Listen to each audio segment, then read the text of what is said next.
Hi అండి. అల్లు అర్జున్ ఇంటి మీద నిన్న దాడి జరిగింది, ఎంతవరకు కరెక్ట్ అంటారు ఒక ఐకాన్ స్టార్ మీద దాడి చేయడం?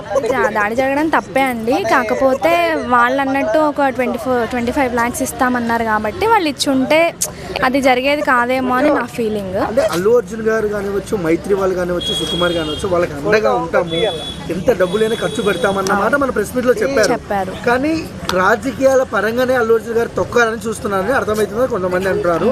దానిపైన మీ ఒపీనియన్? ఏమో అండి, యాక్చువల్గా నేను అంత తెలీదు. బట్ నేను అనుకునేది ఏంటంటే ఒక వాళ్ళు అన్నట్టు అన్నీ ఇచ్చుంటే అయిపోయేది. ఎన్ని లాక్స్ అయితే కమిట్ అయ్యారు అంత ఇచ్చుంటే అయిపోయేది. ఎందుకంటే ప్రాణం మళ్ళీ మనం తిరిగి తీసుకురాలేము. సో వాళ్ళు అన్నట్టు అన్ని మనీ వాళ్ళకి డొనేట్ చేసి ఉంటే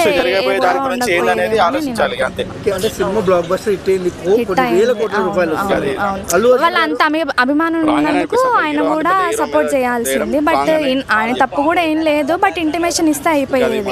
వచ్చే ముందు సెక్యూరిటీ అలా తెలుసుకునేవాళ్ళు కదా. వాళ్ళు చెప్పిన తర్వాత కూడా వెళ్ళకపోవడం అనేది దీనికి దారి తీస్తుంది అని కూడా ఎవరు ఎక్స్పెక్ట్ చేయరు.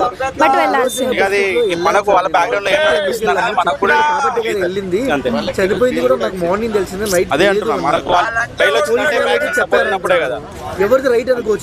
ఇక అది ఎవరిది రైట్ ఎవరిది రాంగ్ అని మనకి ఎలా తెలుస్తుంది అండి? అక్కడ అన్ని పాలిటిక్స్ ఉంటాయి. ఆబ్వియస్గా ఎవరికైనా తెలుసు, అది లోకల్ పాలిటిక్స్ అనేది ఎవరికైనా తెలుసు. బట్ అది చెప్పిండొచ్చు, చెప్పకపోయిండొచ్చు, అది మనకి తెలియదు. ఆడియన్గా మనం ఏది చూసిందే తెలుసుకుంటామా, తెలుసు.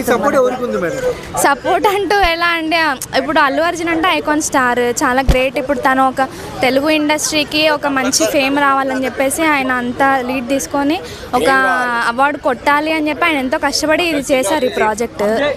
దానికి ఆయనకు హ్యాండ్స్ ఆఫ్ చెప్పొచ్చు.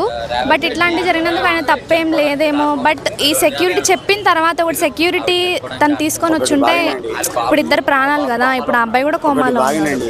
సో అంటే సెక్యూరిటీ తీసుకొని వచ్చి బాగుండేది, ప్రాణం నిల్చునేది, ఇవన్నీ గొడవలు జరగకపోయేది కదా.